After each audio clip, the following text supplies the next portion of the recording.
turn one, and Wallace is going to head all the way back to second. Ethan, well, maybe not. Maybe not. Evan Jacobs trying to push through. Oh, we got a spinner right there, and right. What fucking breaking? I think that may have been Rasmussen. I was going to say, I think that's the 23 of Rasmussen, who had been up towards the front of the field. But Brian, as we were watching that,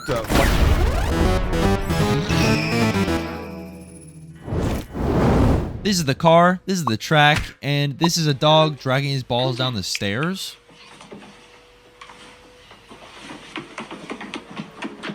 Ow. Starting off in P3 with Aiden in P2 right ahead of us, and then keep an eye on that guy behind me in P4, Aris Faria. He's going to be a massive player in this race. Starting off the line, getting a massive clutch slip, a terrible launch compared to Aiden and Lucas. They got an amazing launch. Covering off the inside instantly to make sure Aris doesn't get the inside for turn 1. But then in turn 2, I completely whiffed the apex, allowing him the inside, but it doesn't really matter because I got a better run out of turn 2, and I have the inside of turn 3, which makes him have to tuck right back behind us, and that allows me to just focus ahead, staying with Aiden and Lucas and staying in their slip, which is going to prove to be very important in this race because my pace around this track compared to Aiden or Lucas's is just, it's completely off. They basically, Lucas is a 7K driver, and Aiden is a 5K driver with 7K pace, so it's going to be hard to keep up with them. Anyway, going to lap number 2 with Aris going a little deep into turn 6, but that allows him to get a better entry to turn 7, being right on my ass, leaving turn 7, going up the hill, heading towards turn 8, and, he could easily make a move going into probably the hairpin with that speed he has, and I also don't have that much slip from Aiden. He's about 8/10 ahead of me. So that's not going to help defending against this guy. Going into the hairpin, I was clearly feeling the pressure from behind, and I either broke too late or I think I broke too little. Going wide, missing the apex, and Aris is going to capitalize, getting right behind us for the long straight, heading towards the double left-hander, and this is a really dangerous position because if I defend this, we lose time to Aiden ahead, and if I just let him by, I lose a position. But I decide to just let him by, and he goes deep, and I have to take the switchback there. You can't not do the switchback when he hands it to you on a silver platter. I had to take it. So we're back ahead, back into P3, but we did lose time to Aiden. I think he's a second up the road. But that's the face of defeat right there. I'm sorry, Aris. Lap number 3, he is up my ass once again, heading out of the exit of the S's. Coming up to turn number 9, I think this is, and he is still up my ass, and I definitely don't have the slip to help me defend against him this time. So going into the hairpin, he dives down the inside, I break a little early, and oh my god, am I going to go for another switchback? I guess we'll never know unless you like and subscribe on this video. I'm waiting. Insane switchback, and I didn't do it. I was just kidding. I was just doing that for suspense. But we are right up his ass this time, and we could go for an overtaking opportunity into the double left-hander, but we still have to keep in mind that if I overtake him, then we're going to lose time to Aiden, so I just decide to back out. I get in his mirror a little bit to maybe force a mistake and just slip by him, but he wasn't having it, and actually around this corner I make a mistake, and I fold under my own pressure. I tend to do that a lot, folding under my own pressure and kind of getting overexcited about making an overtake, and then I guess it's the adrenaline. The next couple corners I just completely overdrive the car and I just slide out, or I make a mistake and just fall back again. I should probably get that under control. But we are still up his ass going onto the pit straight, so we could go for an overtaking opportunity into turn 1, heading on to lap 4. I think he was just too far ahead of us to actually make a move into turn 1. But, we did get a decent amount of suck from him, so we'll take whatever we get. But I'm going to take you on a full lap and kind of address the elephant in the room. Why Aiden isn't making this video, and who I am. Who the fuck is this guy taking over Aiden's YouTube channel? So, basically, I'm Joey. You might recognize me from Aiden's videos or the Discord community, and basically what we're doing is we're going to start collaborating on videos to pump out double the content and double the races for you guys to watch, and I am extremely excited to start doing this because I've been meaning to make a YouTube channel myself for a while, and I feel like this is a way better idea. Just basically double teaming this YouTube thing and getting double the content out. It was a really great idea on Aiden's part, and I really hope it works out well. obviously this is my first video, so I don't know how it's going to turn out, but assuming the video is posted on YouTube right now, it must have turned out at least decent. So going on to lap number 5, there's the leader, Lucas, with Aiden right behind him, about a second behind, and then there's Eris right behind him, about 2 seconds behind, and then that's us, about like 8/10 behind. So the gaps are definitely opening up. Everybody's on a little bit of an island. We're just running our laps, but trust me, this shit is about to kick off. So skipping ahead into turn number 9, going into the hairpin, we're going to go on board with Aiden Pole.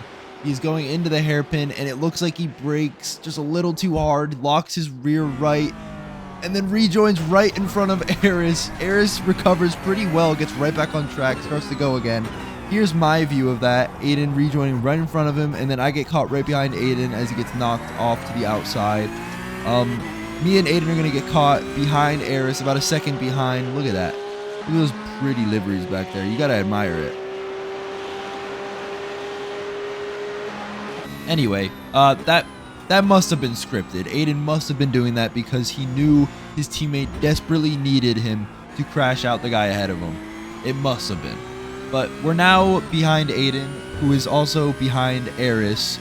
We are actually catching up to Eris, which means he must have some kind of damage, because I would not normally be catching up to Eris if he didn't have damage. My pace was just not up to his pace. So something was up.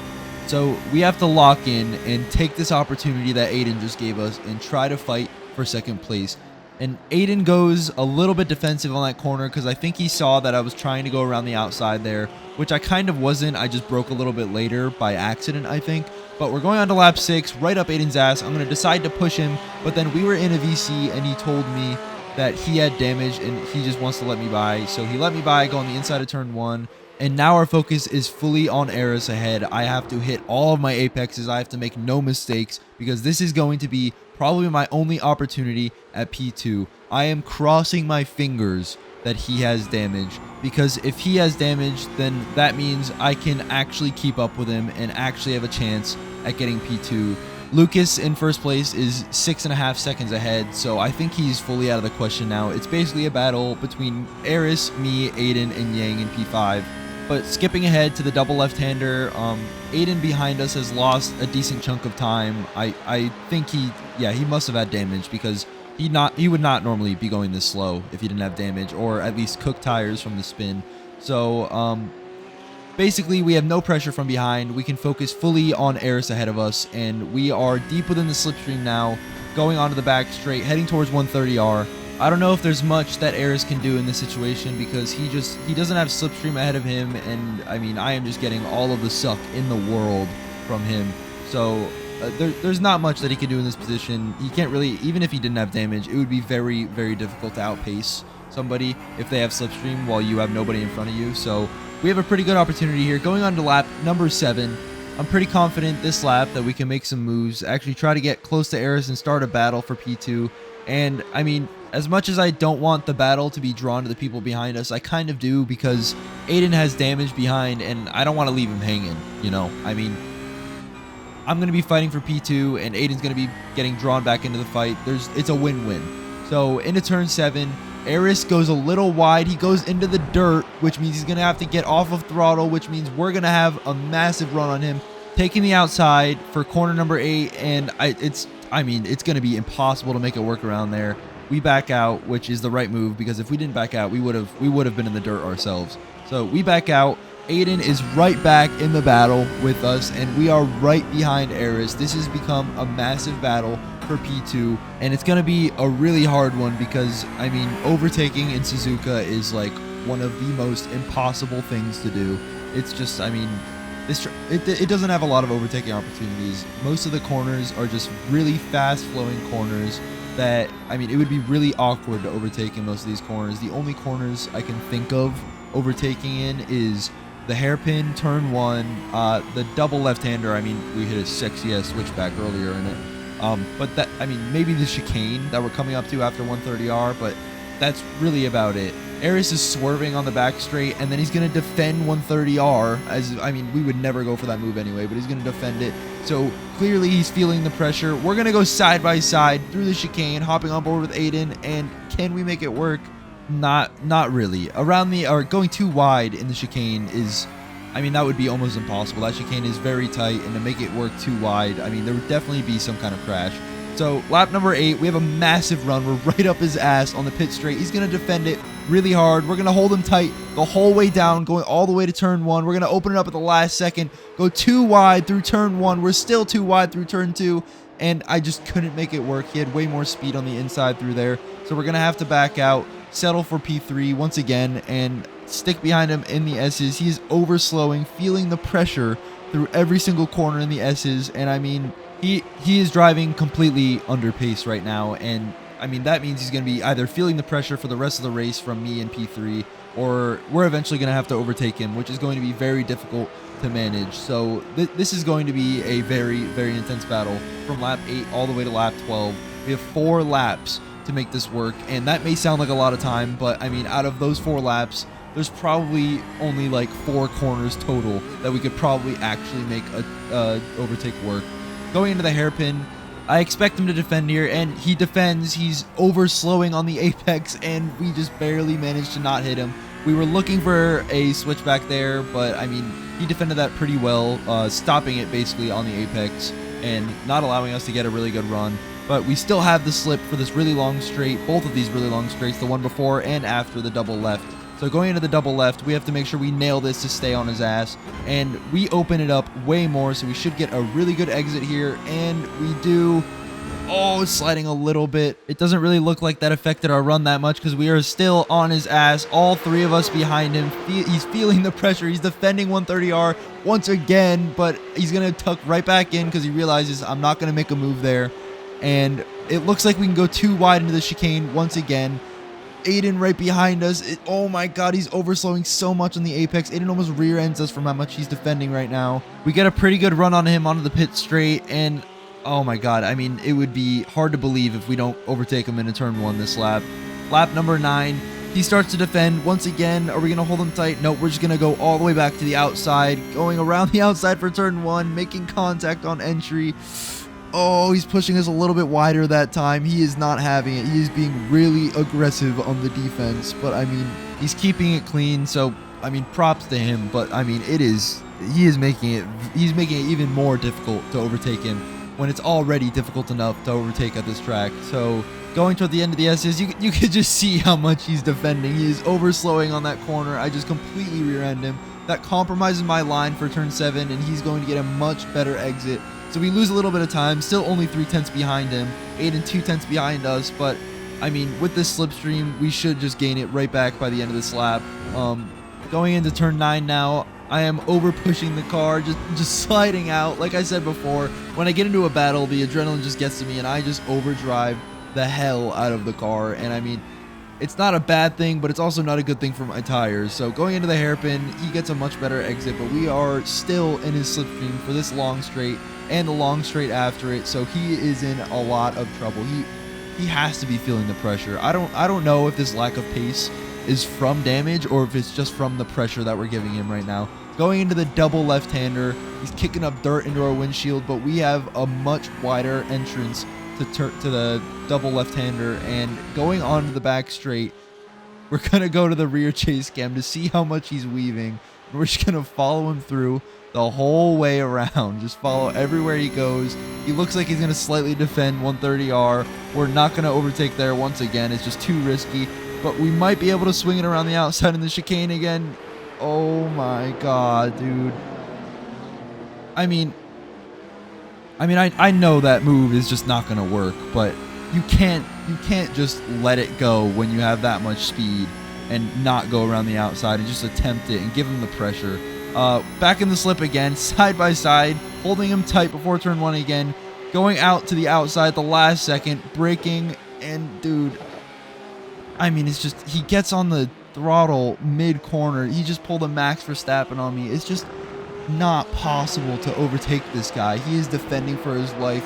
We try to sneak our nose down the inside of the beginning of the S's, but obviously that's not going to work. We just back out. This guy is defending like, I mean, he's like Sergio Perez. I mean, in his prime. He is defending like crazy right now, and I mean, the battle's not over. We still have a couple laps to go on lap 10 out of 12. We're still up his ass going into turn 8, and we're going to do everything we can to stick with this guy, whatever it takes.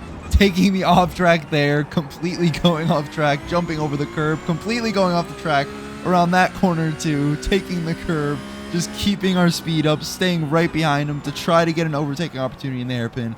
It's not going to work. We rear end him because he overslows on the apex once again. He is defending like a champ. This guy is, I mean, I can't give this guy enough props for how well he's been defending so far. This has been a crazy race.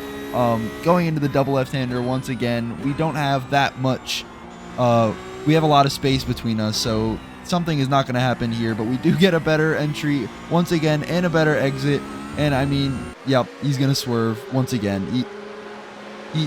This battle is something else. I mean, this battle was one of the best battles I've had in a very long time. He's going to swerve all the way down the straight, all the way to the entry of the corner, going through 130R. I don't know if we're going to be able to make it. Yeah, we're not going to be able to go side by side here. Not close enough. I guess the swerving actually worked. Going into the chicane and going on to lap number 11 of 12. We don't have a lot of time to make this work. We only have 2 full laps left. And, I mean, we might be able to make something work in a turn 1. We have a massive run. It doesn't look like he's defending, so we're going to take the inside. Is this going to be our actual opportunity to overtake him? No. I mean, that one was borderline blocking, but I don't know for sure. He moved over just before the braking zone and then broke right in front of me. I don't know the rules on that. That completely, it just flustered me, and I just went off track right after, losing a little bit more time. But it's not a big deal because we're still only 4/10 behind him in the S's. But, I mean, somebody in the comments, let me know what the rules are on that move. He didn't move under braking, I don't think. I think he moved just before braking and then broke right in front of me, but it seemed a little sketchy to me. Going out of turn 7, he has a much better exit, but we still are 4/10 behind him going into turn 8. And I should probably mention that I should keep an eye on my incident points because I don't know what they're at right now. And speaking of, I just got another one. I don't know what my incident points are at right now, but they cannot be low. They must be getting close to getting a drive-through, so I should probably keep an eye on those, but I mean, I don't know if it's even worth not risking a drive-through just because this battle is so good. I mean, if I keep an eye on my incident points and I dial it back a little bit, I might not be fast enough to overtake this guy. So at this point, I was just going all out. I didn't really care about my incident points. I'm pretty sure at this point I was at like 14x. But he goes wide through there. We get a much better exit than him onto the back straight towards 130R. We're so close to him. I think we have to make an overtake into 130R. Side by side, he has the inside for 130R, and I just wasn't having it anymore. I had to do it. I broke a little later than him, and I just take all of the off track to get around the outside, and we finally get the move done. He locks up behind me into the chicane. He's feeling the pressure. Aiden almost overtakes him here. He has a massive run onto the pit straight. Can Aiden do it before the end of the race? He has one more lap left. He is defending like crazy. Going into turn number 1 now. This battle has been insane. Aiden on the outside, but RS brakes just a little later than him. Makes it work, but Aiden peeks his nose down the inside of turn 2. Pump fakes him, but loses a lot of time because of it. There we are in P2 with RS in P3, Aiden P4, and Yang in P5. I mean, this battle was, all because of one mistake. This battle for P2 has just been insane. So we're just gonna run our laps, and at this point, I had 16 incident points. I was 1 incident point away from getting a drive-through. So the rest of this race, that's all that was laying on my mind, and all I could think about was running clean laps. And I had a pretty decent gap behind me to spare some time and make sure that I did not go off track. So I was not even getting close to any of the track limits. I was way under the limit, because if I got that drive-through, that would have been heartbreaking. I did all of that work for basically nothing. As you can see, I just completely fucked up the hairpin because I was just driving completely under the limit. But we have a 1 second gap behind. This race is basically sealed, but it's not sealed for Aiden because he is hot on RS's tail going into the double left-hander, but he just whiffs the apex. Oh, I've been there actually earlier in this race, but I mean, he did what he had to do. And I mean, he sacrificed his life for our second place, going through the last chicane, trying not to get that off track so I can avoid that drive through. We luckily didn't get it. Finishing the race in P2. I mean, just one of my favorite races by far. This race was actually really insane. And I'm glad this was my first race on this channel because, I mean, what an opener. Anyway, for the results, don't mind the safety rating. Don't even pay attention to that. On the other hand, we did gain a lot of iRating, which is good. Lucas finishing in P1. He was rapid around here. Props to him. Us finishing P2 and Aiden finishing P4. Really good results. But yeah, you should check out more of Aiden's videos and subscribe.